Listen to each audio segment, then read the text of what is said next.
Vandag leer ons 'n wonderlike storie uit die Bybel, die verhaal van Moses en die brandende bos. Maak gereed vir 'n avontuur vol verrassings, geloof en God se roeping. Ek het my Bybel onder die arm en my sandale aan. Dis tyd om te ontdek. Ek het my notaboek en my vergrootglas. Ek wil weet hoekom daardie bos gebrand het, maar nie uitgebrand het nie. Toe Moses nog 'n baba was, moes sy ma hom wegsteek vir die farao. Sy het hom in 'n mandjie gesit en in die Nylrivier laat dryf. So Moses het 'n riviertoer gehad voordat hy kon kruip. Ja, en God het hom beskerm. Die farao se dogter het hom in die water gevind en hom grootgemaak as haar eie.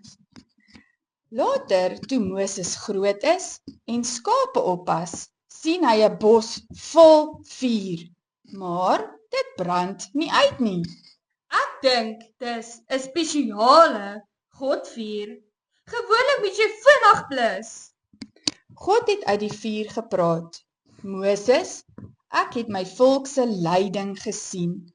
Gaan help hulle. En Moses het gesê, want hy was bang. Maar God het beloof, ek sal saam met jou wees. En Moses het geglo. Moses het na die farao gegaan en gesê, God sê, laat my volk gaan. Maar die farao was hardkoppig. Dis is wanneer ek vir ekstra koek vra en mamma sê, nee, klaar gepraat. God het 10 plaae gestuur, van paddas tot bloed in die water, en toe laat die farao hulle gaan.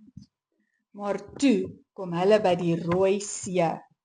En God maak 'n pad in die water. Dis is 'n magic deur in die see. Ek sou my skoene uitgetrek het. God het hulle veilig gelei, want hy hou altyd sy beloftes. Wat leer ons hier uit, maatjies? Maatjies, God het vir Moses gebruik, al was hy bang en nie mooi kon praat nie.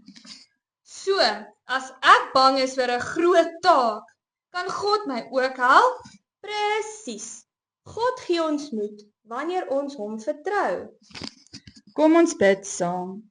Liewe Here, dankie dat U met ons praat, selfs op vreemde maniere. Gee ons ore om te hoor en harte om te glo. Gebruik ons al voel ons klein. Amen.